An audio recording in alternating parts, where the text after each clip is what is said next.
Cosmología, historia de la cosmología.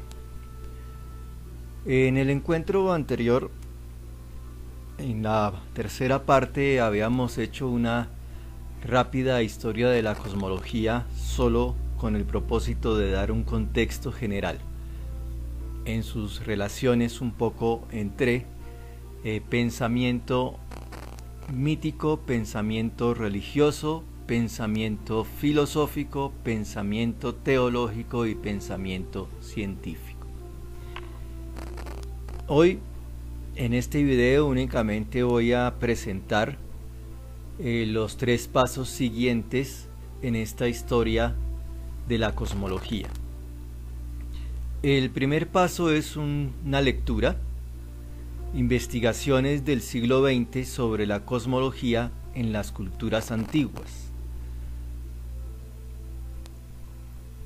El autor de ese texto, Thomas Woods, es un historiador de una universidad en Estados Unidos.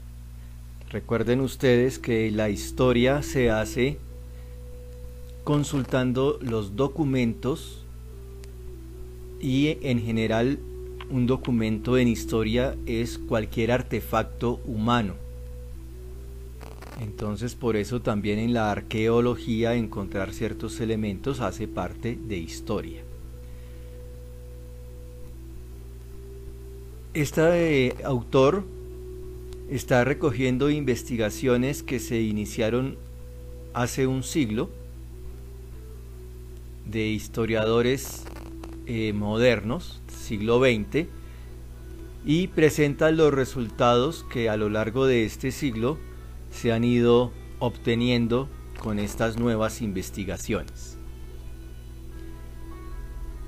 En esta primera lectura, entonces, nos da los elementos básicos para comprender una relación entre el imaginario cultural sobre el mundo y también sobre el imaginario cultural sobre la divinidad.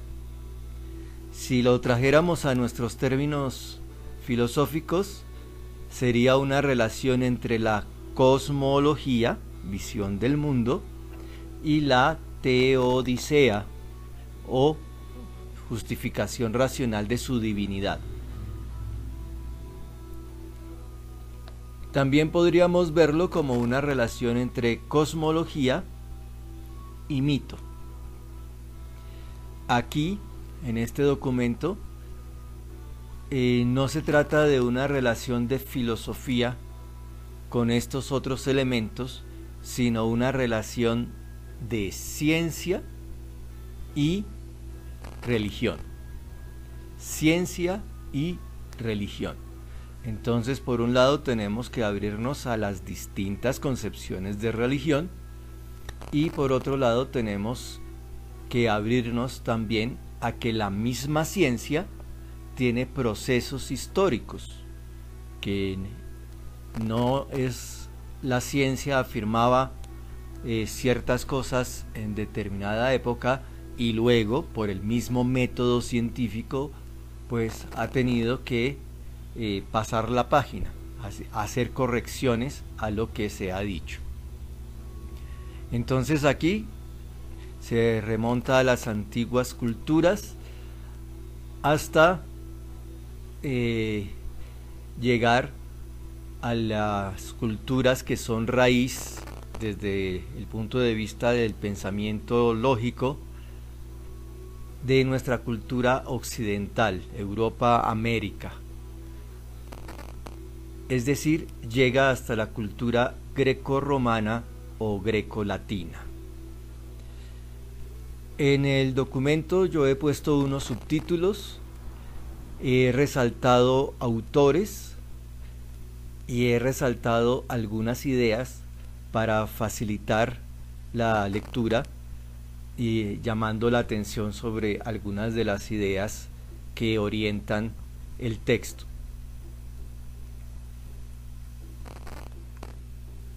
En la prueba Les haré dos preguntas sobre este texto. Una sobre la tesis principal y otra si hay elementos que se muestren en la lectura que contradigan esa tesis principal del texto, de la lectura o del autor. Luego, en un segundo paso, los remito al segundo video que tenemos en la lista, titulado La Iglesia tenía razón en el juicio a Galileo. Cuando encontré este video, que fue por pura casualidad, me llamó mucho la atención el título, porque es raro encontrar ese tipo de título en cualquier publicación. Y me llamó más la atención al ver quién lo presentaba. Lo desconocía totalmente hasta entonces. Es un joven científico español, Javier Santaolalla. Es doctor en física pura. No está ahora por los 30 años y lleva unos 10 o 11 años desde su doctorado. Es divulgador científico también y por eso tiene este blog, este videoblog. Es uno de las series que él tiene. Y no es cualquier físico. Uno de los centros de investigación más importantes del mundo es el CERN, que es el acelerador de partículas de Europa, una instalación bajo tierra entre Francia y Suiza, en la cual se aceleran las partículas subatómicas que conocemos nosotros a velocidades próximas a la de la luz, con el propósito de hacerlas chocar entre sí y que se descompongan, para encontrar partículas inferiores, ínfimas. Él hacía parte de los equipos de investigación cuando, y lo digo en plural, equipos de investigación, cuando en ese laboratorio se descubrió la llamada partícula de Dios, según la publicidad de las editoriales. El nombre científico es bosón de Higgs, un científico de los años 60 que en sus cálculos había determinado que existiría esa partícula. La llaman partícula de Dios porque, hasta donde logro entender, es la partícula que hace que la energía tome masa. Es decir, acuérdense de la ecuación de Einstein: energía igual a masa por velocidad de la luz al cuadrado. Entonces, al dar masa, desde el punto de vista de las editoriales, de la publicidad, pues daría origen a la materia y se hablaría en algún sentido de partícula de Dios, como una partícula de creación de Dios, pero esa no es una afirmación científica, esa es una publicidad. En los primeros segundos del video, a mano derecha encuentran ustedes precisamente un libro que dice el bosón de Higgs. Es sobre esa partícula que se investiga en ese laboratorio subterráneo. No sé si él hacía parte del equipo principal, pero sí hacía parte de alguno de los equipos científicos que estaban en esa época en dicho laboratorio. Por eso me llamó mucho la atención que desde la ciencia actual se haga este titular: la Iglesia tenía razón en el juicio de Galileo.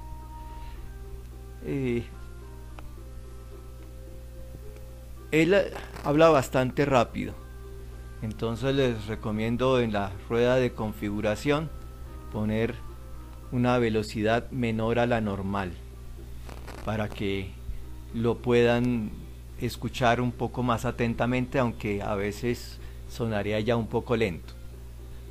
Es una característica que ha tenido él en todas sus presentaciones, porque él empezó haciendo charlas en universidad y concursos y demás, y ahora es un divulgador científico a nivel internacional.